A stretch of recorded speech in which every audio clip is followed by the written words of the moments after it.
আজকে আপনাদের সাথে একটা ইতর, বেয়াদব, অসভ্য অ্যান্ড মোস্ট সাকসেসফুল ফুটবলারের সাথে পরিচয় করাই দিব, যে কিনা সারাটা জীবন ফুটবল তো খেলছে বটে, কিন্তু ফুটবলটাকেই আসলে সম্মান জানাইতে পারে নাই। ক্রিশ্চিয়ানো রোনাল্ডো একজন বিলিনিয়ার লেভেলের ফুটবলারের মাথা থেকে কিভাবে এরকম টোকাই লেভেলের ব্রেন বের হয়, কিভাবে এই রকম লেভেলের একজন প্লেয়ারের মুখ থেকে এরকম টোটকা টাইপ ইন্টারভিউয়ের এরকম তুচ্ছ কথাবার্তা বের হয়, এটা আমার মাথায় কাজ করে না। 2018 সালে সে একটা ইন্টারভিউ বলেছিল সে পর্তুগালের হয়ে বিশ্বকাপ জিততে চায়। খুবই ভালো কথা, জিততে পারে নাই। 2022 সালেও একইভাবে একটা ইন্টারভিউ সে স্বপ্ন দেখছিল, ইন্টারভিউ বলছিল যে আমি পর্তুগালের জার্সিতে বিশ্বকাপ জিততে চাই, এটা তার স্বপ্ন। 2022 সালে সে জিততে পারে নাই, লিওনেল মেসি খপাত করে ধরে ফেলছে। এরপরে সে আর ইউরোপে থাকে নাই, পরবর্তীতে সে পাড়ি জমাইছে সৌদি আরবের কোনো একটা ক্লাবে। এখন $1,000,000 অফ কোশ্চেন যে রোনাল্ডোর মতো একজন প্লেয়ার সৌদি আরবের মতো এরকম নিচু টাইপ কোনো ক্লাবে কেন খেলতে আসবে? অ্যান্সার হচ্ছে টাকা। টাকার কারণে সে খেলতে আসছে। ব্যাপারটা এরকম না যে ইউরোপে তার কোনো ক্রেডিবিলিটি নাই, তার কোনো অ্যাকসেপ্টেন্স নাই, না। সে ইউরোপের হাই লেভেলের বর্তমানে বিশ্বের 1 নম্বর ক্লাব যেটা অবস্থান করতেছে রিয়াল মাদ্রিদ, ওইখানে সে দীর্ঘদিন খেলছে, জুভেন্টাসে খেলছে, পিএসজিতে খেলছে, তার যথেষ্ট ক্রেডিবিলিটি ছিল, কিন্তু ওইখান থেকে সে চলে আসছে সৌদি আরবের কোনো একটা ক্লাবে, টাকার জন্য চলে আসছে।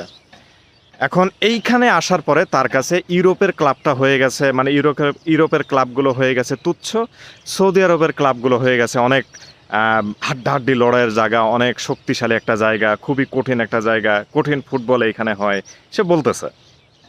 রিসেন্টলি সে একটা ইন্টারভিউ বলতেছে যে বিশ্বকাপের একটা মঞ্চে এরকম একটা টুর্নামেন্টে একটা প্লেয়ার 6 থেকে 7টা ফুটবল ম্যাচ খেলতে পারে, এবং এই 6-7টা অথবা 8টা ম্যাচ খেলে একটা প্লেয়ারকে আপনি জাজমেন্ট করবেন যে কে আসলে বিশ্বের 1 নাম্বার ফুটবলার, এটা তো হইতে পারে না।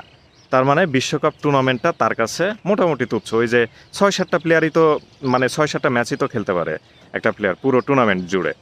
তো এটা দিয়ে আসলে সে কাউকে 1 নাম্বার করতে অনিচ্ছুক।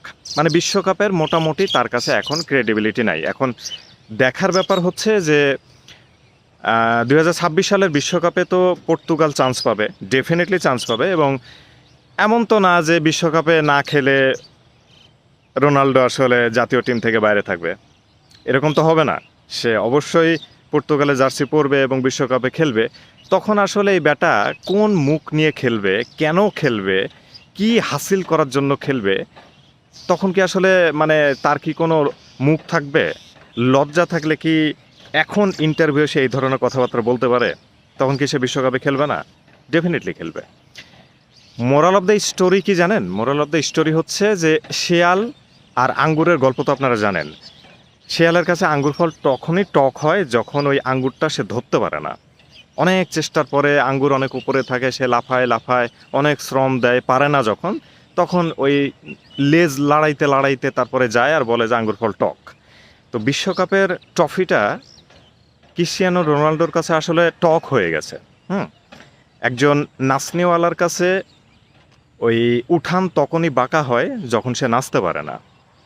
লিওনেল মেসির কাছে যাইতে, লিওনেল মেসির মতো ফুটবল খেলতে, লিওনেল মেসির মতো অ্যাকসেপ্টেন্স পাইতে, তার মতো বিহেভিয়ার পাইতে, বা তার মতো সোশ্যালিজম হইতে রোনালদোকে আরও বহুতবার জন্ম নিতে হবে। সুতরাং ওই স্টাইলিশ স্পিড বা অনেক গোল করে আসলে যে একজন ভালো ফুটবলার হওয়া যায়, এইটা মিথ্যা প্রমাণ করছে আমাদের লিওনেল মেসি।